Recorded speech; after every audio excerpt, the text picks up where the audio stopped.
Hello guys and welcome to GA Flying. Today we are in Alaska and we will be checking out the newest update for the Kodiak that you can see here, the one from SWS, so Simworks Studios.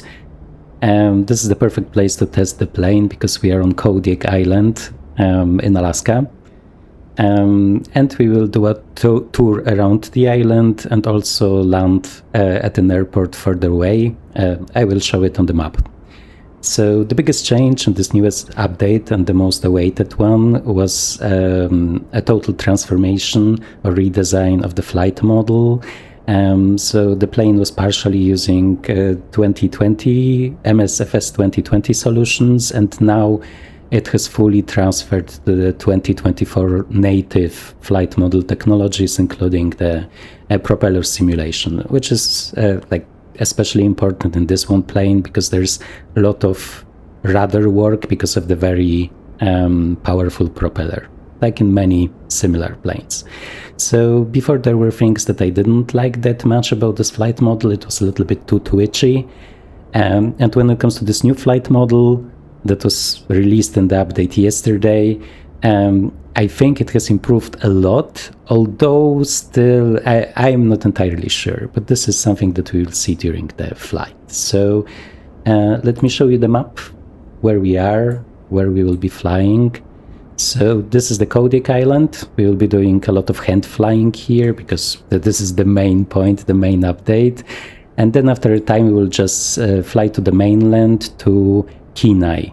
Because this is a new airport that I have purchased and I wanted to show it to you. There are some pretty cool things on this airport.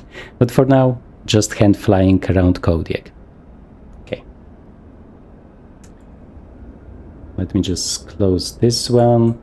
Although maybe we can just jump over to the patch notes for the last patch. It's pretty short, but there is a lot of exciting stuff. So flight dynamics. As you can see, the newest flight model, the P factors, so the simulation connected to the propeller and the forces related to it. The TKS TI system was improved because before you could only set it to max, and now you can use also other settings, which is great for me because somehow I always getting icing when flying this one. Maybe because I'm flying it a lot in Canada, and Canada is pretty much the biggest icing generator in the sim, at least like from my experience. The yaw damper was improved, which is also nice because there were some problems with what the yaw damper was doing to the rudder trim, and we will need the rudder trim a lot. So TKS switch once again, this TKS de-icing fluid, and the last thing is the chocks are easier to turn off. As you can see, also some additional points, but for me the yellow marked one were the most important ones, and actually the flight model was my main gripe with the plane, so now it's really lots and lots of fun, although not perfect. This is something that we will talk about. Let me just go outside and let's prepare the plane. When it comes to this livery, which I think is just beautiful and amazing and cool, I'm totally in love with it. It's a custom livery from Flight SimTO, and I will link it in the description. So let's prepare the plane. So something that I really like about this plane is that it's like very tactile. There is a lot to click, and there is a lot of those active elements that you can play around with. So let me show you. Let's open the engine. And we can even check the oil. It's kind of unclear if this is really working, because just like for role play, because the manual is just saying that you can check the oil this way, but there is, as far as I know, no way to replenish it if it would be fewer. So I'm not sure, maybe you will get it, maybe you will get it in future, but for now, just for like pure walk around. Let's just make it ready for the passengers, and once again, something that I really like, that there is a lot to click. So for me, it feels more immersive this way, that it's not just like a one-click process and everything happens automatically, but you really have to do it. We can also open this one up. Nice. And one part of this great livery is also that there is a custom interior with those colors. Also pretty well done here. Okay, so let's just go back to the FBO. And in the meantime, let's just simulate that we will be loading up some passengers. So this is the combo version. So the one where half the cabin is passengers and half the cabin is cargo. I don't want a co-pilot, but I do want some cargo. And also in the pods. And if you haven't seen the prior videos, the nice thing about this one is that depending on the amount of cargo, both in the pods and in the cabin, you will get different objects being loaded. So this is, for example, like a higher load in the cargo pod, and this is also why we are seeing like more and different objects that we would see if it would be a light load. This is really cool, and this is also something that the missionary bush pilot, so this famous YouTuber that is flying the plane, was also transporting once, although his was red, I believe. We can also change it to something that will be fitting more, I think, this like Alaskan wilderness.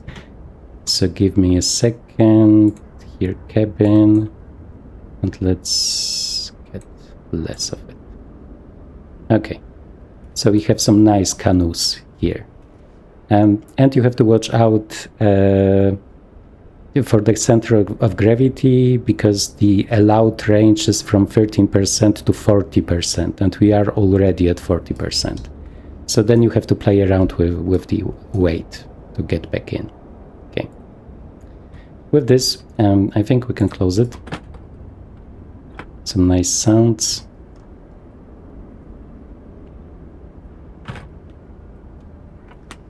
Okay, let's make sure everything is ready.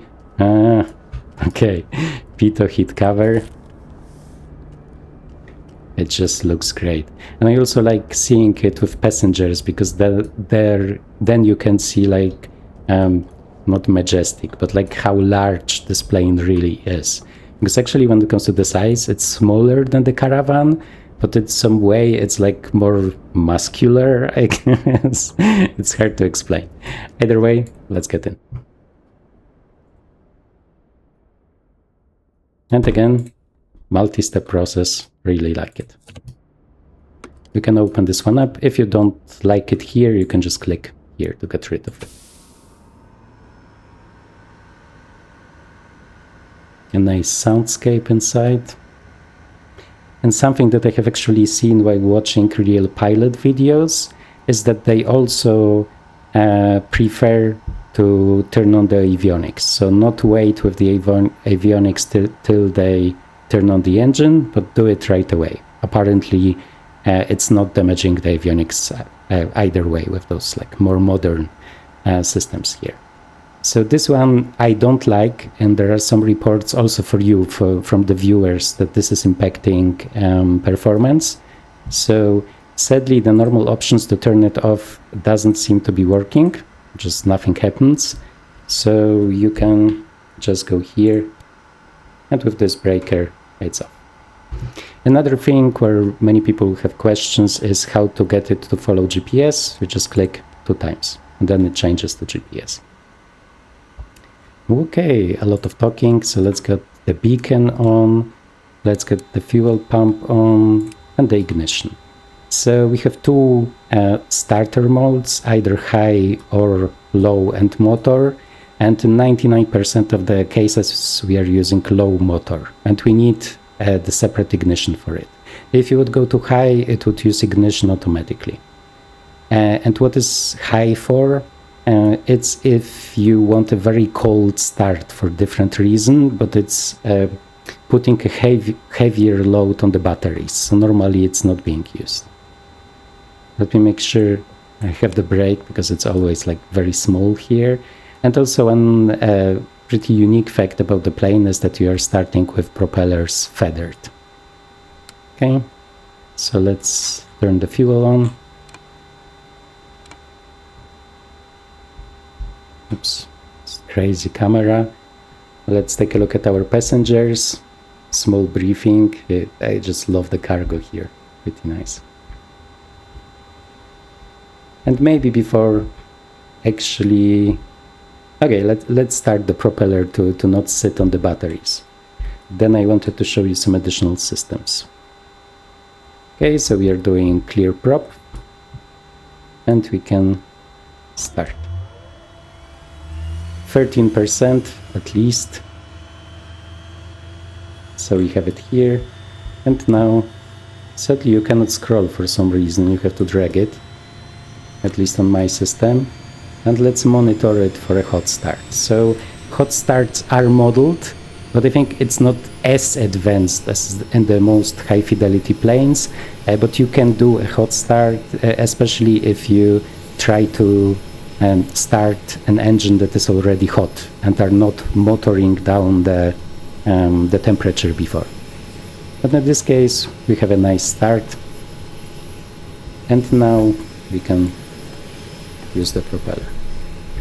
So I have watched different pilots, so some of them wait with the propeller till it's on, and some... Okay, let me close the window because it's getting too loud. So some are already starting putting it up when the engine starts, and some are doing it after engine starts. So I would just assume there is no functional difference. So nav lights, taxi lights, generator, alternator. Now we can get rid of the ignition, which you can do as soon as NG reaches 52%, I think. I was just talking, so it took longer. And this goes back, so the pump to standby. And auxiliary bus is just air conditioning. As we can see, it's pretty cold. So let's just turn it on. And also the automatic function of the ventilators, the fans.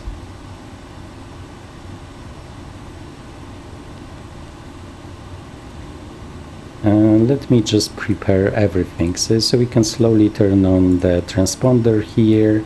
I do like having bearing 1 because we will be probably landing with ILS, so I can already prepare it. And let me take a last look here. So this is the de-icing. You can check it now if it's really a multi-step process now. Yeah, okay, perfect. Before it was only on max. If you want to check how much of this fluid you have left, this anti-icing fluid, you have it here under systems and here ice protection. Yeah, I always like those TKS systems because I like the feeling that I cannot just fly into icing and like feel totally invincible. I have to watch out if I still have enough, especially for longer flights. So something that I would like to do, because I will be talking about the weight a lot, is using this functionality here, this calculator. So first let's sync the fuel on board, which we have now. And now let me prepare this one, so fill it in with the passengers and cargo that we have on board. So with all of the data here. I will just do the first ones to show you how it's done, but then I will just move the video forward, just not to waste your time. Okay, so we need to go to the right place. So for example, pilot with the big one, then we can change it. So let's just say that our pilot is 150. Okay. And now you just confirm with end. Let's do the next row of passengers. So once again, 150. So this one. And confirm with end. And this way the weight is racing. So to motivate you, why do we need it? This is because the weights are very important in this one, and this is also something, if you watch Missionary Bush Pilot, he is always calculating very diligently how much he is loading and where, because as you can see, depending on the weight, there's a very big difference in the landing and takeoff speeds, the optimal ones.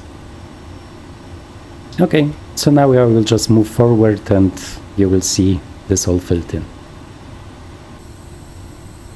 Okay, and welcome back. As you can see, the passengers are getting here unruly in the end. So let us go back to this. I have it filled in.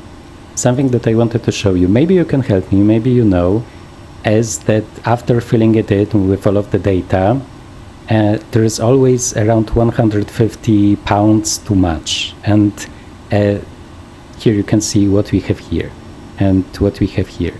And if I would take away the pilot, it would be actually correct. So maybe this is somehow also counting the pilot. It's probably also similar in other planes. So if you know, please let me know. That saying, I would leave the pilot here because otherwise we will be outside of the borders here of the safe operation limits. So I will keep the pilot and we will just use the weight. But if you know where this difference comes from, let me know. And we can go back to the standard view. There are also charts here, like in most of those planes that use this modern G1000 suite that we are also using here. So you probably already know it. Condition lever stays in low idle. What I also really like is this temperature simulation, because according to the description, it's really taking into consideration a lot of factors. And you can see here, it's like never the same, especially if it's colder. It likes the cockpit to be a little bit also colder in this case. I always like this mini game with trying to keep it warm inside.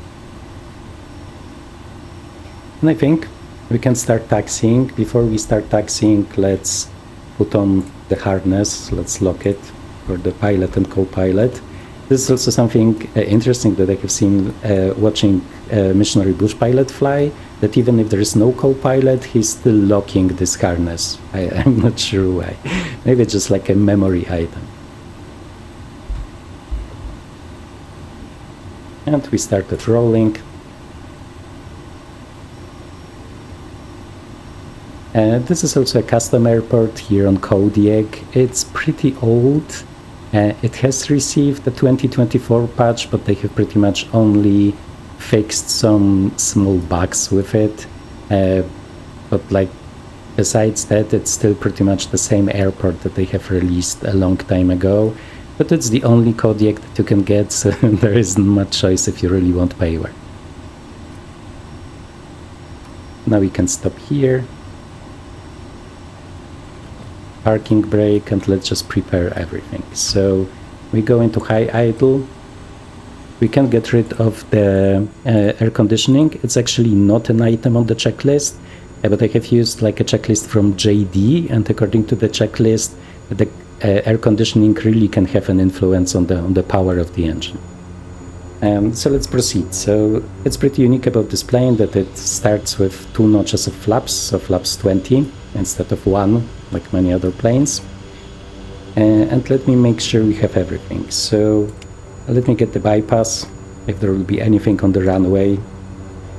For it not to get into the engine, we want the strobe light and the landing light to on and not to pulse.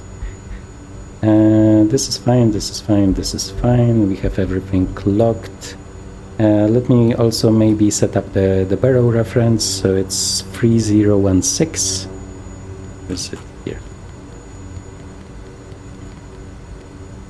Yeah, I missed the G3X where you can just click here and type it in, the touch interface, but this is also pretty fine.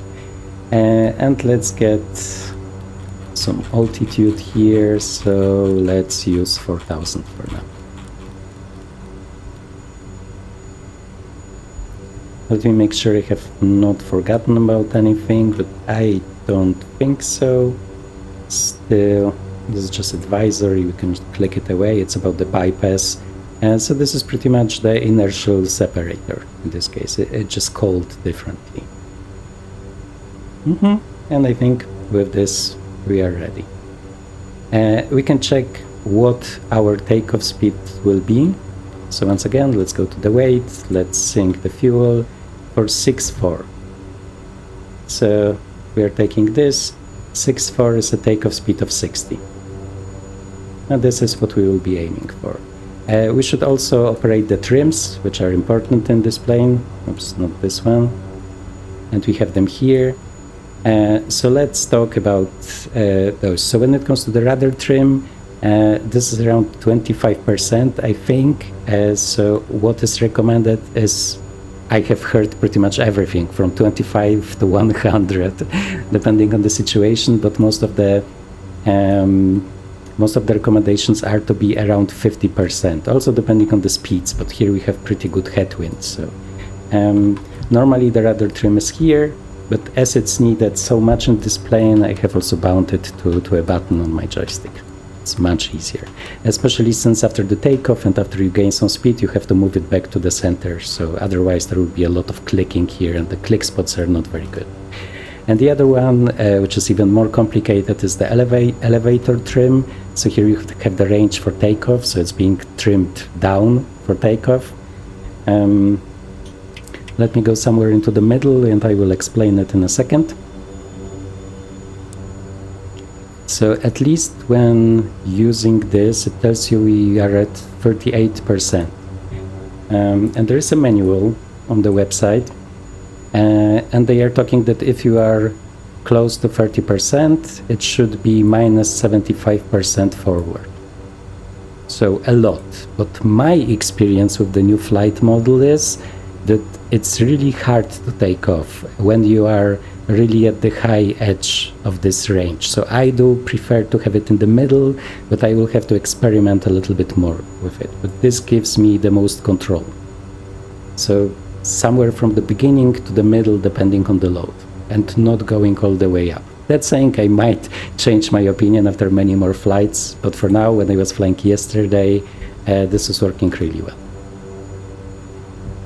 Let's take a look outside. Just make the camera a little bit slower. And I have to say this livery is really great. Here we don't have much light yet, so we cannot see that much. But this side just looks amazing. And we can also take a look at the airport. It's pretty interesting because it actually has 3 runways. Here you can see the 2 runways crossing, and at the end of the last runway, so somewhere there, I guess there's a military base. And if you own the MH-60, so the helicopter from Miltech, you are getting a scenery here of this part of this military base. Sadly, from what I could see, it's not compatible with this custom airport. If you have both installed, you will get like a step here in the terrain. At least I got it. Okay, talking, not enough flying, so I think we can start.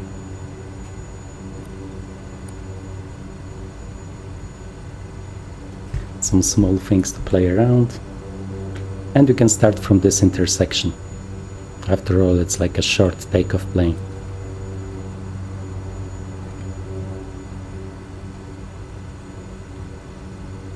Just line up. We don't need to follow the lines. The lines are only for vacating and not for driving onto the runway.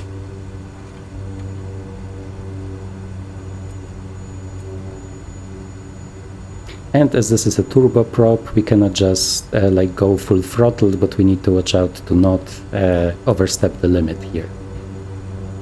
Still, last check. Okay, everyone is ready. The cargo is secured, so I guess we can start. So maybe before the last step, so something that has for sure changed is the very strong force of the propeller. So this was also a thing before, but now the character of the forces that are influencing how the plane will behave, especially in the moment when it will leave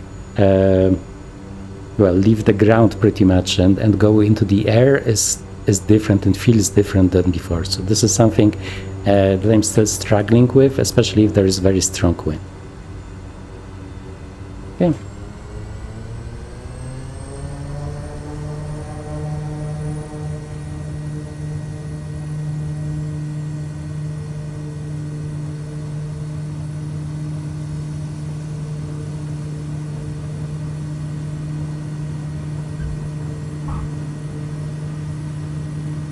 Okay, and we need a lot of rudder input.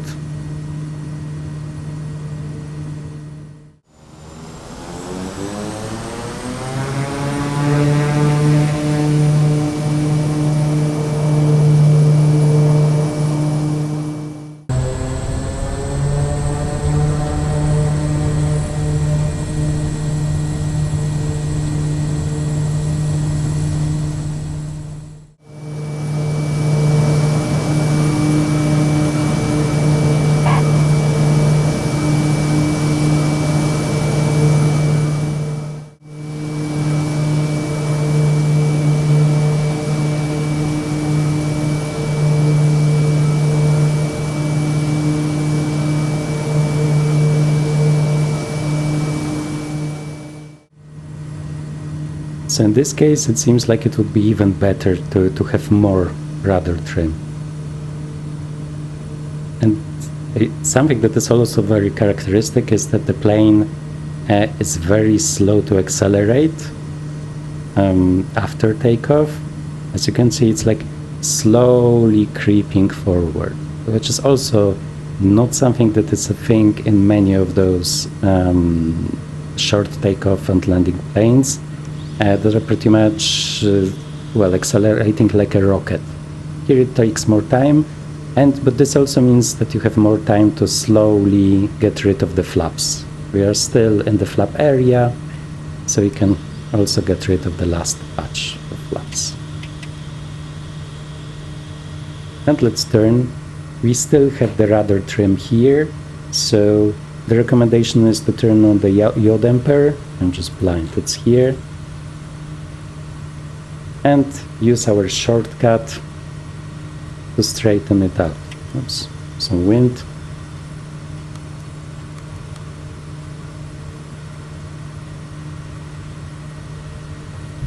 Okay, and here we can see it happening.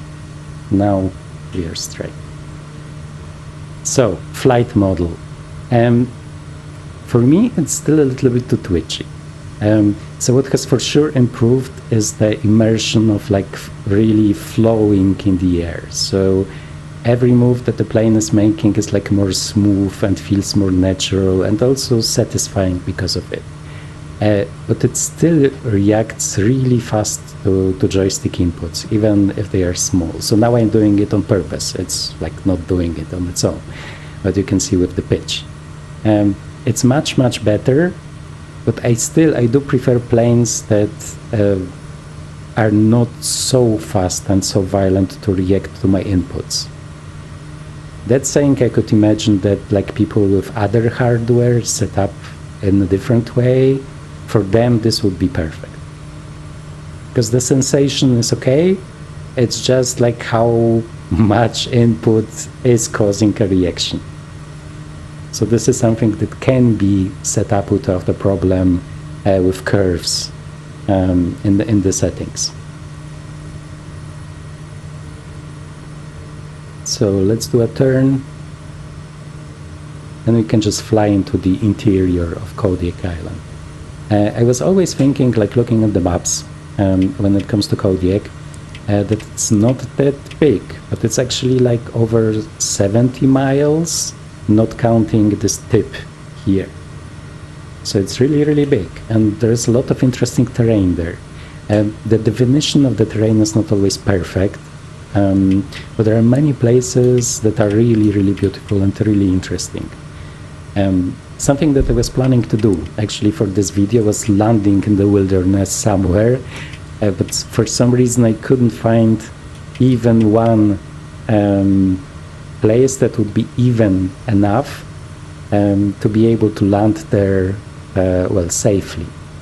And I think this is also something that has in general changed a little bit in 2024, and like with time, with the terrain, maybe in both sims, that before you could land almost anywhere and it was flat-ish, but nowadays when I'm trying to land somewhere, there is always some well, uneven parts in the terrain. So maybe because it has a higher definition than before. But this also means that I couldn't really find the place.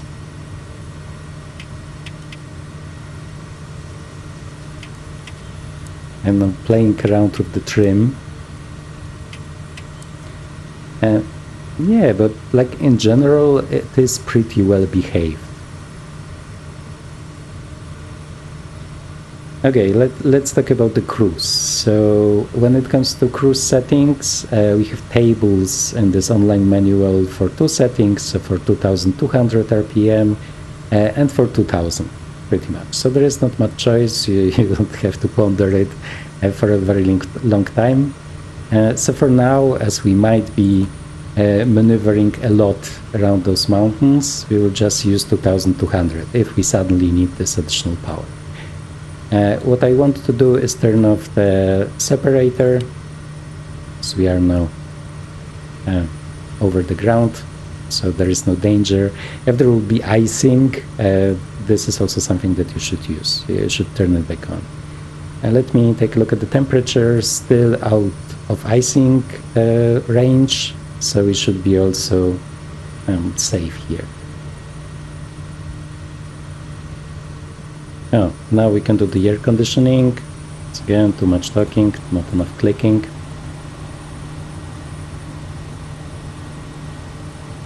And let's do a short tour of the island.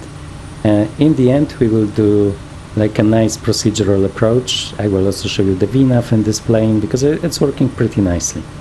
And we will try to safely land in Kenai. Now, this view is really nice, but I just need to watch out to not fly into anything.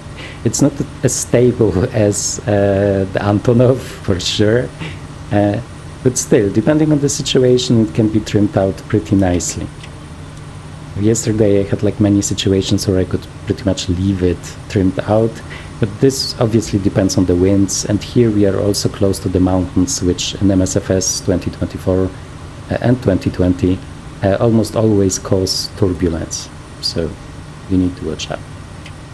One additional thing that I have noticed with this new flight model is that it's very good to trim up a lot after takeoff if you gain some speed, because otherwise it will have the tendency to drop the nose.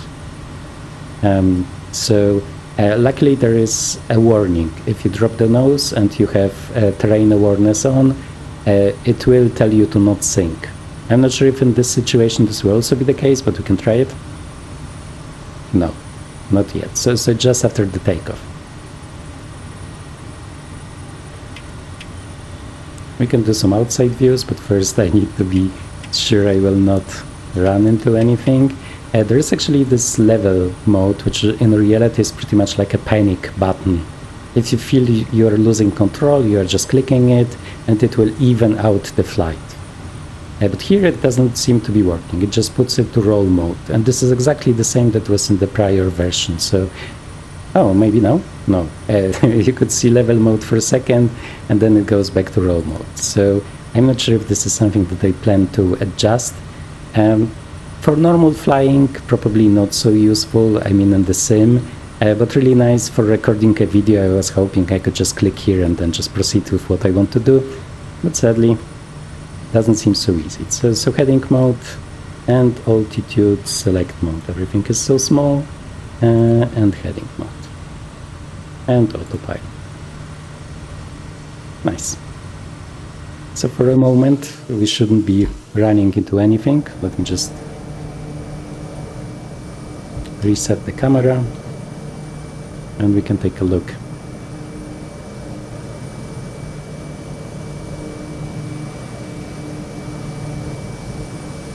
Yeah, really nice. With lots and lots of detail. You can even see it here. Normally you could read it, but we are moving in the air.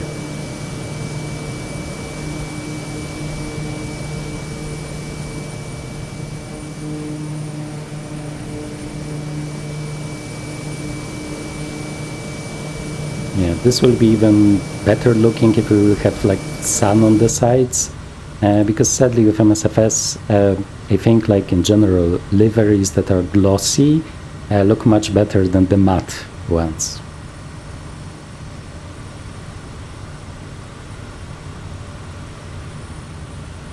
Let me just take a look around.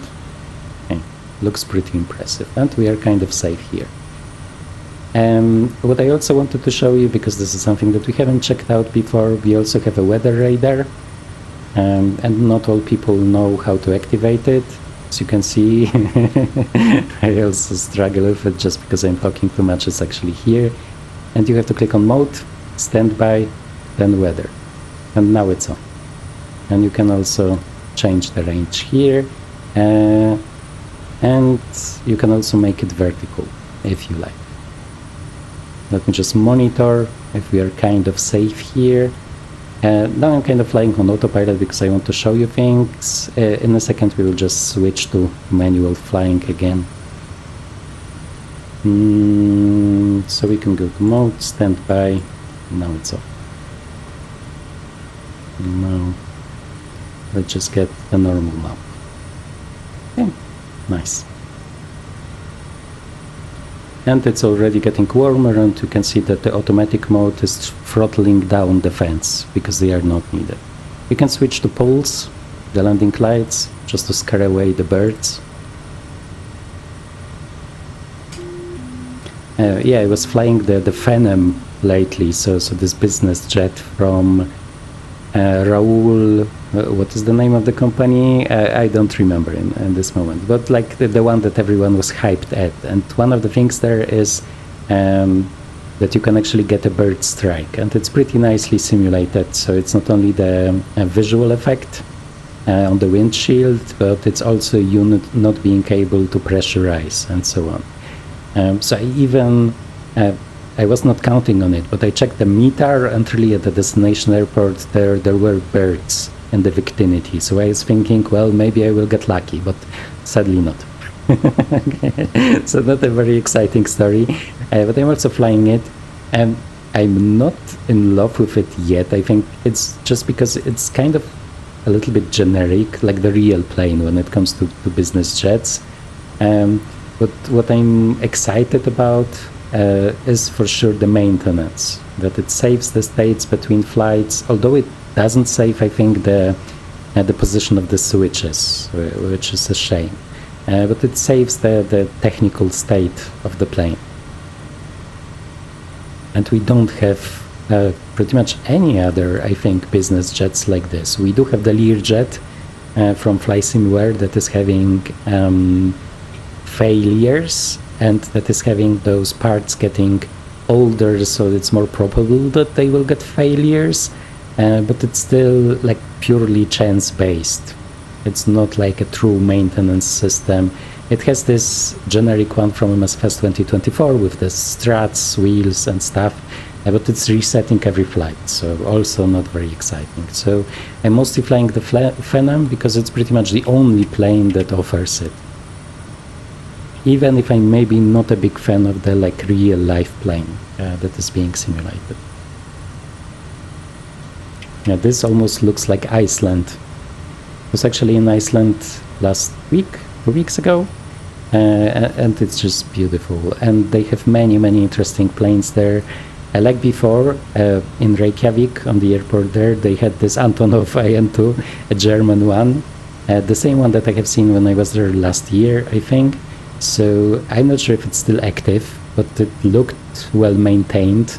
Maybe they are just waiting for better weather that never comes on Iceland, pretty much.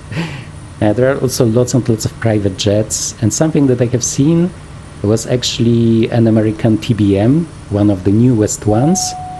Let me see. Okay, so pitot off. The temperature has dropped a little bit, so it recommends us to use pitot heat.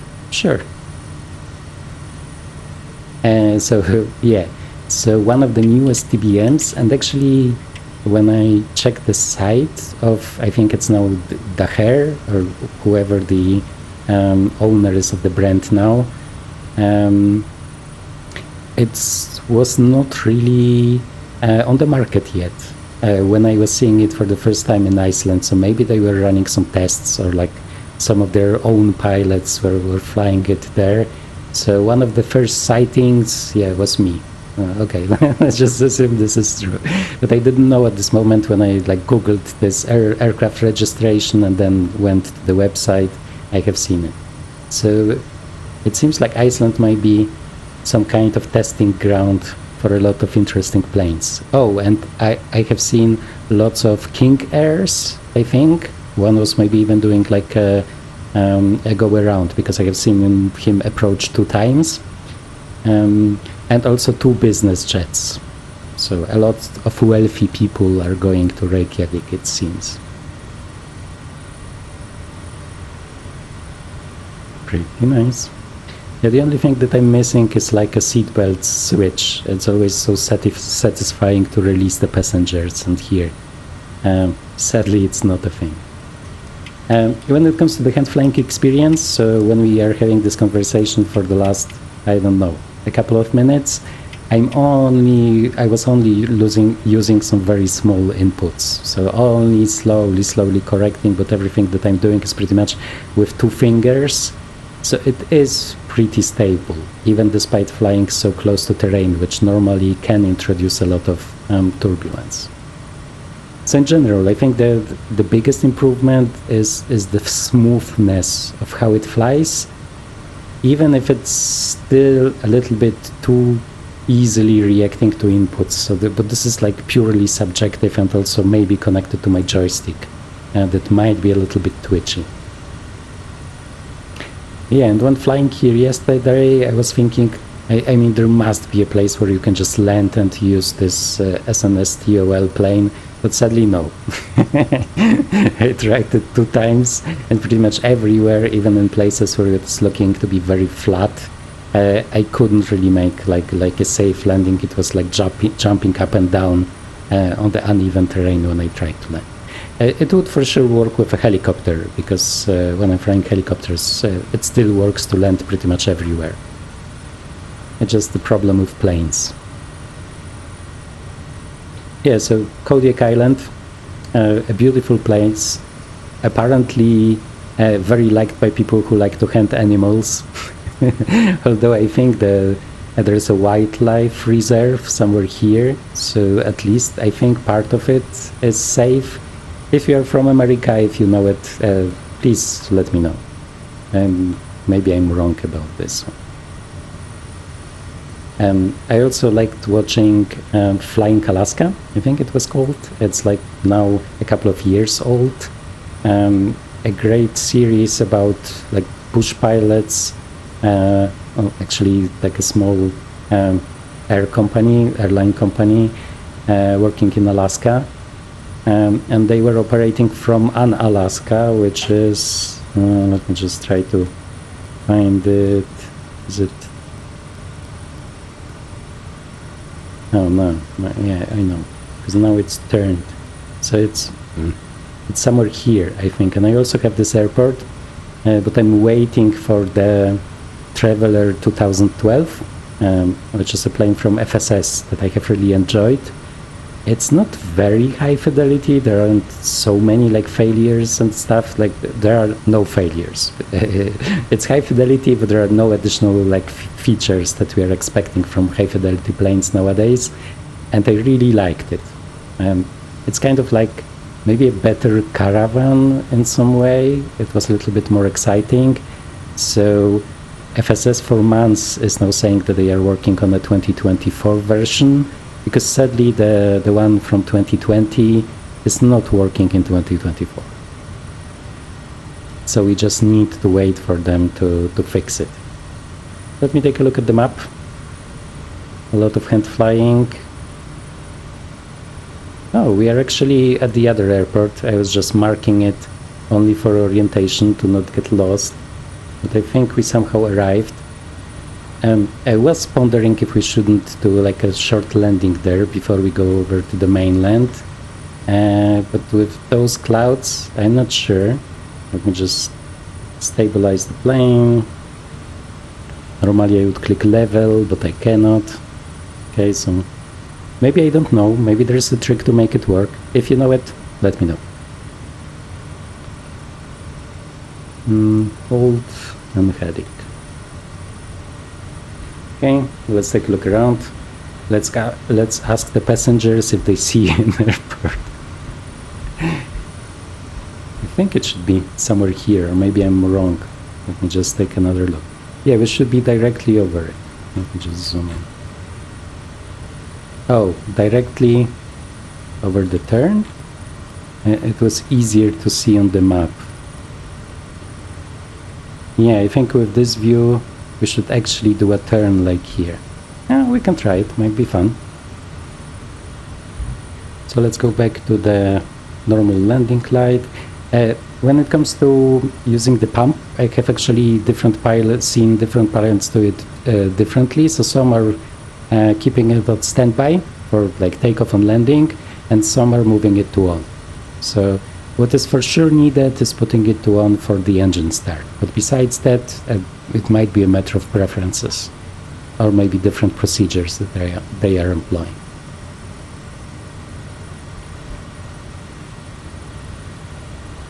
Let me see, can we do it? So I think they want us to turn here.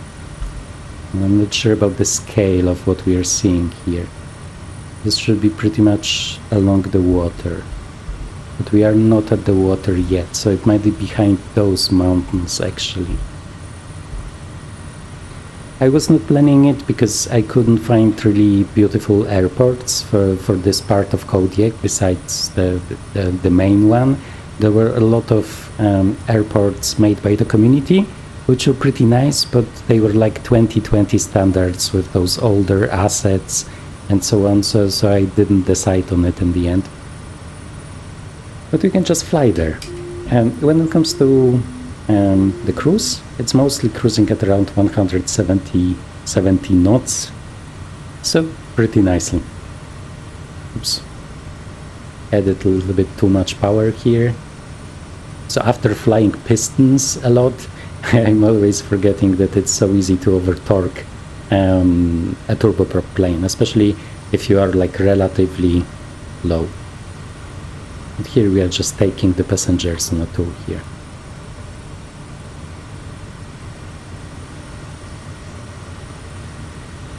Yeah, it must be really nice doing like some trekking here. Yeah, it really reminds me of Iceland, the only difference being that there are trees here. And on Iceland, I think it's currently less than 2% of the country that is covered in trees. So this is why you're getting those like very wide vistas, because there is no vegetation almost. And the interesting fact is actually that almost half of the island was covered in trees when the Vikings arrived.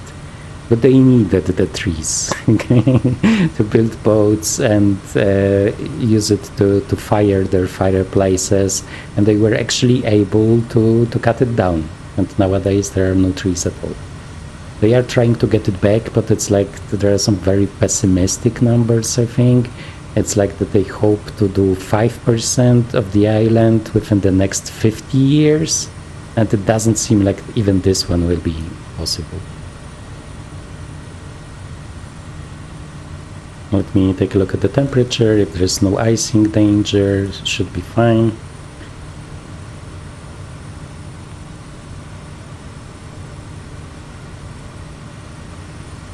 It's so easy to miss that it's actually dropping the nose. So the range between it being trimmed out for level flight and starting descending is very small in this plane. And I think, from what I remember, it was always the case also with the old version. Maybe this is how it's supposed to be, with the nose maybe being very heavy because of this powerful engine. But this is something I still need to get used to. That like one moment I'm trimmed out and then suddenly I'm descending with like 1000 feet per second. No, minute. Let's not overdo it. Yeah.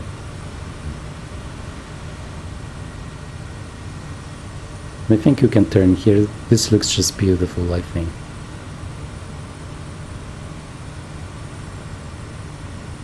Okay, let's add some rudder here. Have a coordinated turn.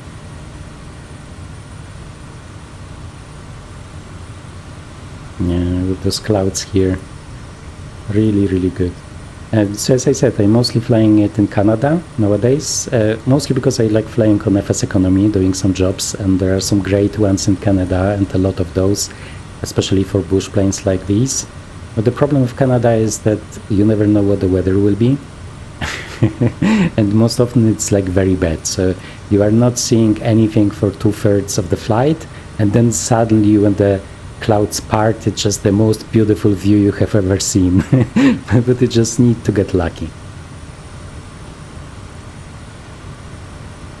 Yeah, so this one for sightseeing, great, especially since this is also one of the like real life usage areas of the plane. So you don't need to feel guilty if you just pack it full of tourists and show them some beautiful places.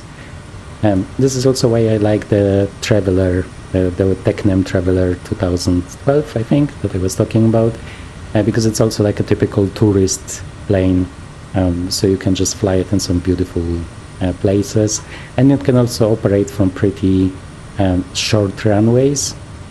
So like in places like Alaska, it can also work, and it is also full anti-ice. So as soon as the 2024 version of it drops, you can be sure I will just show it on the channel. And it's also a G1000 plane, which is something that I'm normally not liking that much in bush planes if they are too modern, because I think it's kind of like a conflict, like bush planes should be clunky. But somehow I learned to like them, and for the Kodiak I'm really enjoying it.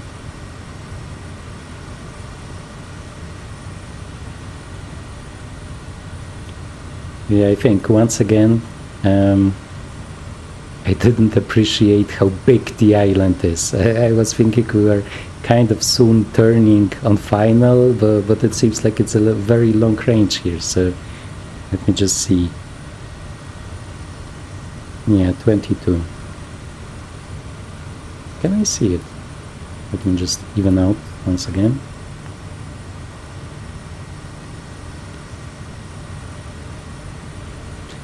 So when it comes to this flight, I do really like to have my flights planned, so we exactly know where we are going and how we get there. But with the main point of the update here being the hand flying feeling, I really wanted this to be more like of a freestyle flight, with flying wherever we see something that looks great. Autopilot, sorry, too much talking. Yeah, this is really also a great picture. Oh, this is nice. I hope it's visible on YouTube. We can actually do an outside view maybe now, as we have some more light, so we can appreciate the definition of all of the details here, which are really, really nice.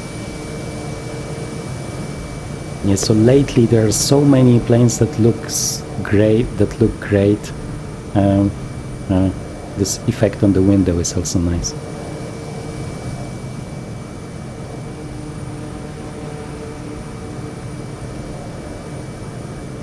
Can we look inside? No. I mean, I can live with it. This would be too perfect.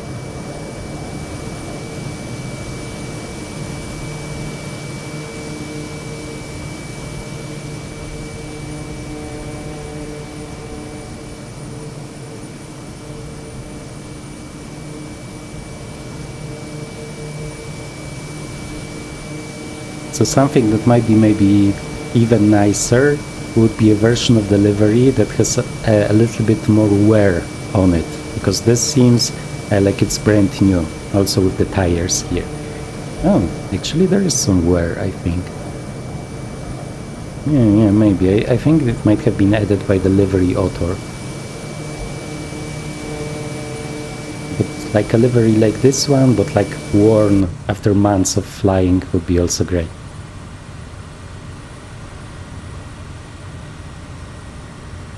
Can I take a look here? Yeah, the terrain is still green, yellowish, so we should be more or less safe. We have some initial turbulence, I guess because it's later in the day and like everything warms up, I think. So we can go back to pulse mode.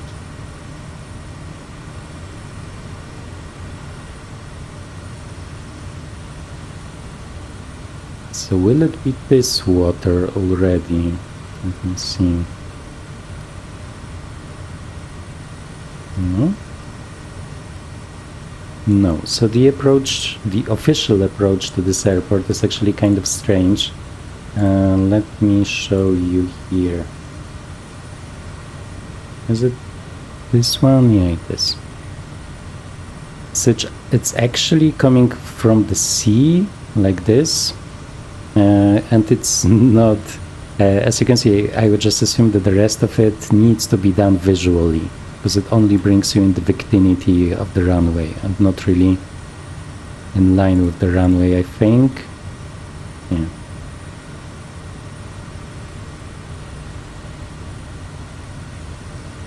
Mm, 327. Yeah, so it comes like this.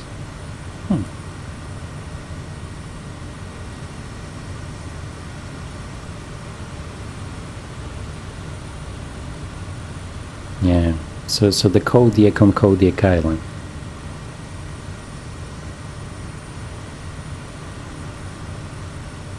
Am I wrong about this one? Is it here?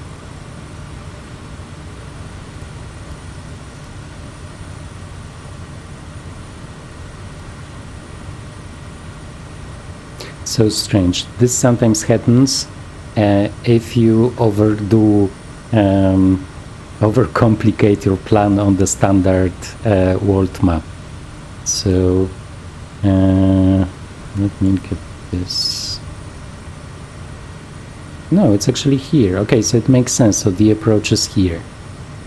Yeah, sorry guys. So this is okay. So this is how we started, and this is our destination. Now everything is clear. This is just because I have done the route from here to here and manually added this one as an in-between point and got confused about how it was looking like. So this is how I remember this airport being close to the sea, and now the approach is also making sense.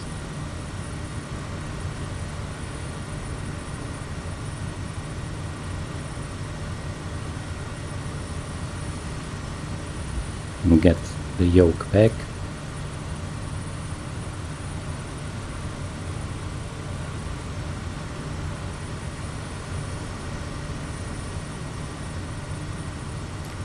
Yeah, so I have to confess, the more I'm flying it, the more I'm appreciating it. The only thing is this nose that like doesn't need a lot to change from level flight to descent or climb, and with like pretty high vertical speeds. But I would assume this might be realistic actually with how the plane is built. Nice. Having like a small cottage somewhere here with those views. The wind is probably blowing like crazy, but apart from this would be just great. We can reduce the speed a little bit, the flap speeds for the landing we have here, and we can also check out the weight. So what we were checking out, so fuel on board sink, and we should be at current weight 6,100, 6,200 circa. So let's just check out this, 6,200, landing speed 68. So there was actually a great mod for the 2020 version that had this table here in the cockpit. Sadly, it's only for 2020. I was trying to try to modify the files to make it work in 2024, but for now I sadly failed, as it's still not working. And you can also see on Flight Sim2 on the web page of this mod, there are a lot of people who are asking the creator to port it to 2024, but sadly there is no answer yet. So if you are very good at porting mods and know how to do it, maybe you could inform people at least in the comments how they can do it themselves, because this was really, really useful. Either way, you can just have the file on your drive and check it here.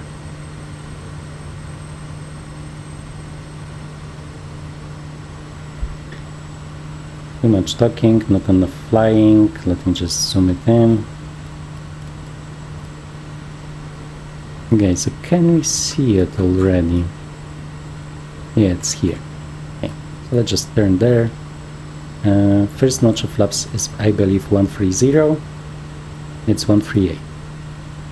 Just blind. Okay, so first notch of flaps. Let's check the other ones. My bad memory, 120, 180.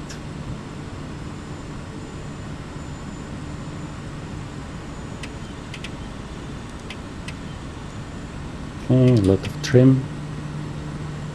And I'm not sure about the rudder when it comes to the approach and landing, because if I keep it neutral, I actually need lots and lots of rudder input on short final.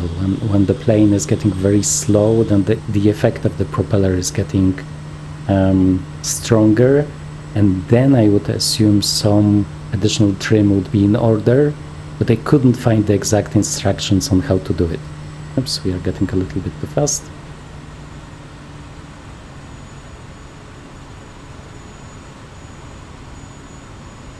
We are having crosswind. Still, I think it's kind of from the side, a little bit from behind, but it seems like the other direction might be even more risky. So I would prefer to use this one.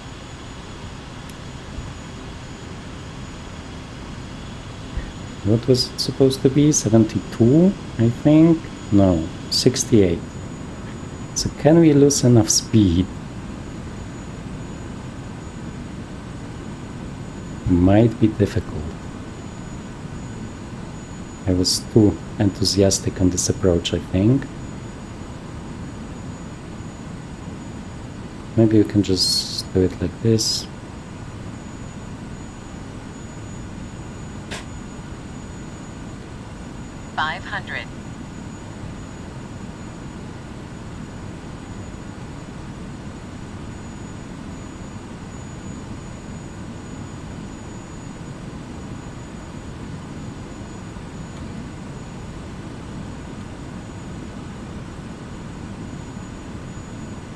Nah, we are much too fast. Okay, so let's just do a go around.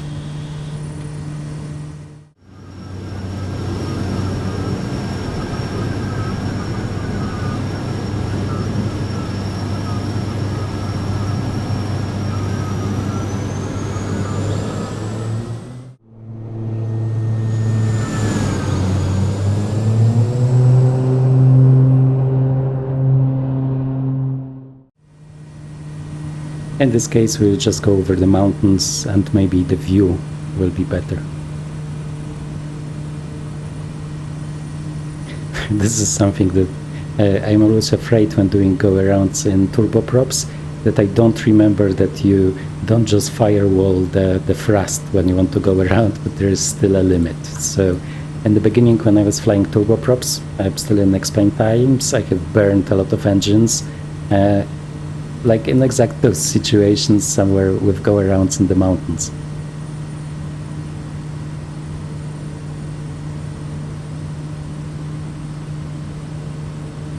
Yeah, at least we will get to enjoy the views here a little bit more.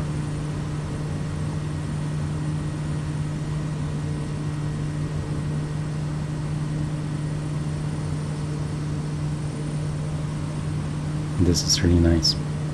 Looking at the time, I think we will move the plan to go to Kenai to the next video.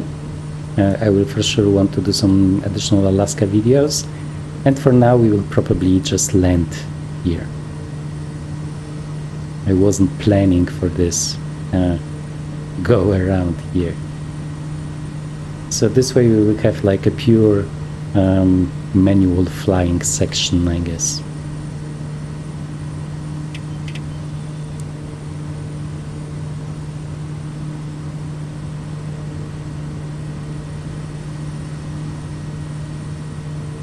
Yeah, those seem like places where you could land with these planes, but I was trying to to find a place here along the coast, and everything pretty much was uneven. Okay, so let's just turn around.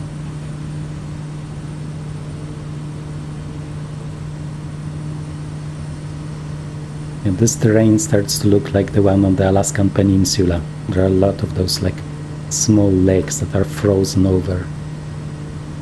In this case, probably not frozen over now, but they tend to be. Let me just check.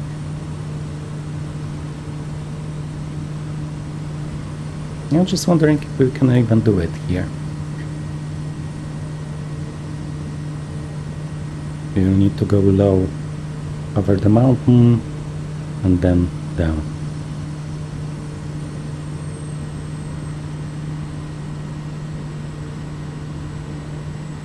Some nice light.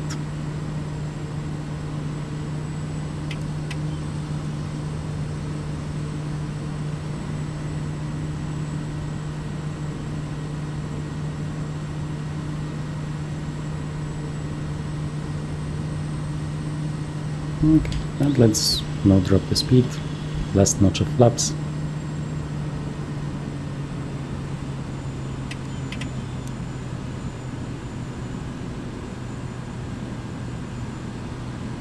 And now even the wind seems to be a little bit better.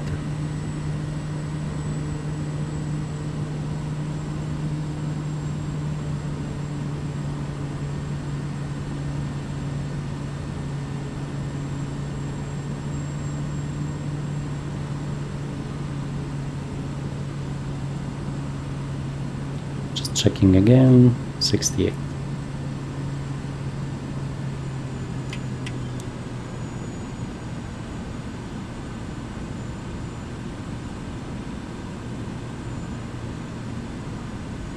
Yeah, I'm pretty much on full flaps and only descending at 800 and still and zero thrust, and it's still not easy to get rid of the speed. 500. Thanks. I'll just even it out. Now we are getting a little bit too slow, so I think now it will be easier to do it. Just already need a lot of rudder.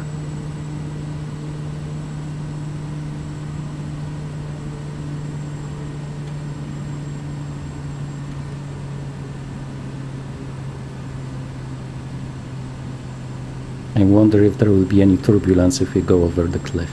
Yeah, we'll see.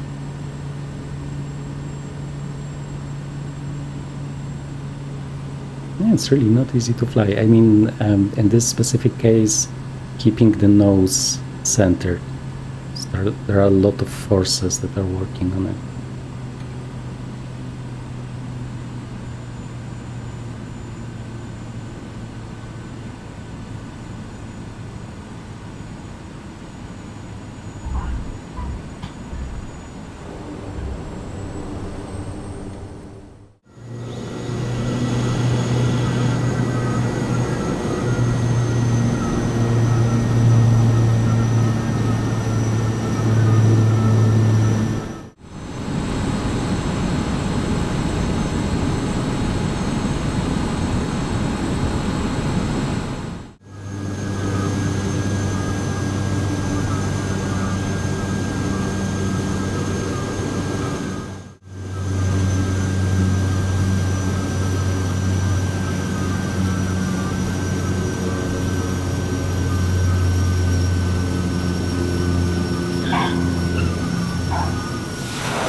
Okay.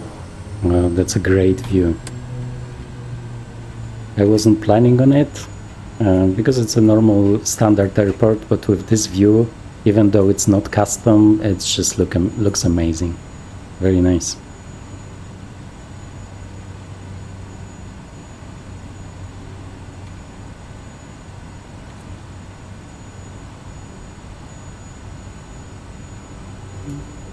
Just vacate. A little bit uneven on this one, and before we go to the ramp, we just turn off all of the stuff. So for ground taxi we go to low idle. We don't need the landing lights. Strobe light also goes off. Let's do the bypass.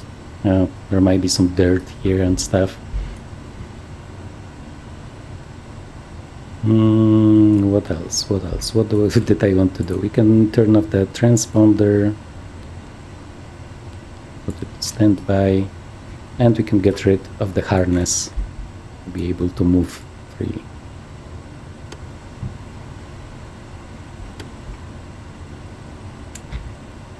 Pitot heat is no longer needed, and I think that this one is clean, this one is clean. So one thing that I forgot, because because I was too excited about this landing, was the bypass. Right, if it's a small airport, if there can be any objects on the runway, on the ramp, you should just use the inertial separator. And if this would be a black square plane, you might get punished if you would not do it.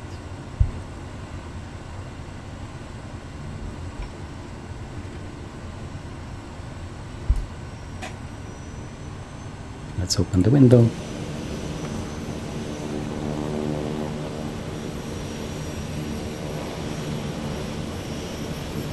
It's just a beautiful place to be.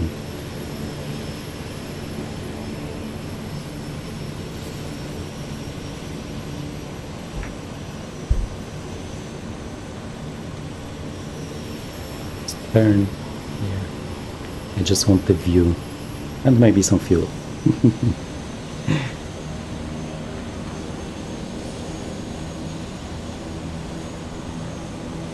Okay, really nice. Look. And one thing that I haven't shown you is the checklist, and I have seen that some people have problems with the checklist.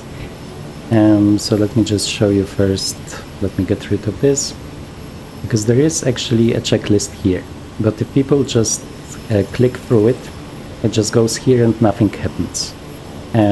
They try to use this one, nothing happens. So what you have to do is go to group, then you have to find pre-flight, in-flight, or whatever is interesting, then enter, and then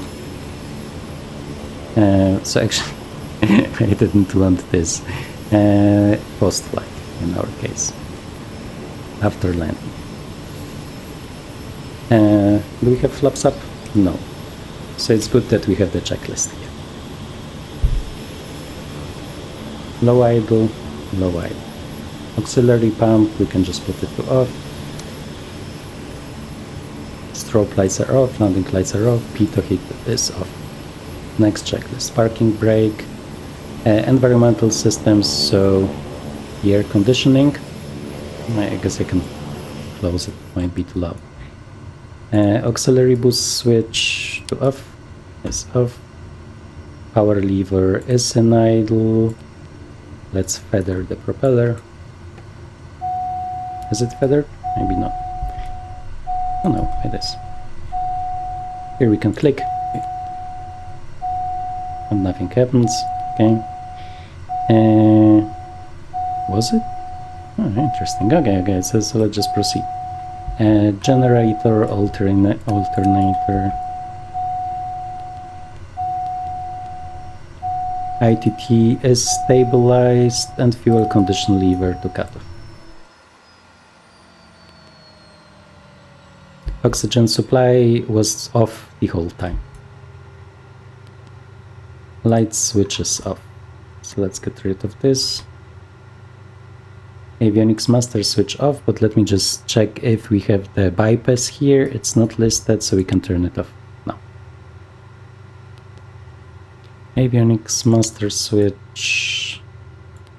Let's wait with the master switch, controls, tie downs. Okay, everything makes sense. And this is off, this is off, this is off, this is off. So we can turn back the firewall and also close the fuel tanks.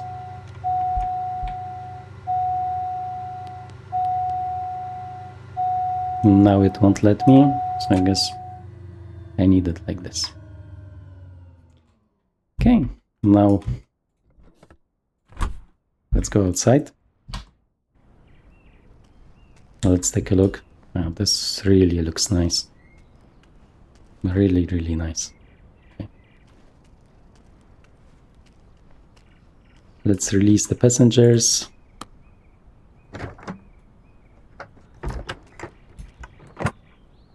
Let them get their package. Oh, skis. Oh, this is strange. So maybe when I was clicking around, I might have reduced the pod settings here. We can take a look. I think it was on 71. No. Is it like... Yeah, this was this one. So I'm not sure when this has happened, but normally it stays the same that it was.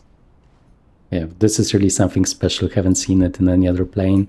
And like the definition of all of those objects that are really only for immersion is just amazing. Really, really nice. And you can put stuff back on, which is also not standard. In many 2024 planes, you cannot do it after the flight. Also this, but this would be too hot. Let me take a look from the other side. A very nice place and beautiful plane. Okay, so thanks for following the flight. Sorry for not doing the longer flight, but the video would be very long, and I think we can use the Kenai airport for some other great flight, and I already have some ideas, so stay tuned. I really like this update. This plane is still challenging to fly, but it's much more enjoyable to fly. At the same time, it feels more satisfying and it feels more natural in the air. So if you had some problems with it before, I'm not sure if this will solve what you didn't like about the flight model. But now it feels plausible, because I'm obviously not a real live turboprop pilot, and it feels very enjoyable. But you need to watch out, especially for the nose dropping and you suddenly being in a pretty big dive, despite being trimmed out like a moment ago. Okay, so once again, thank you very much, and see you in future GA flying videos. Bye bye.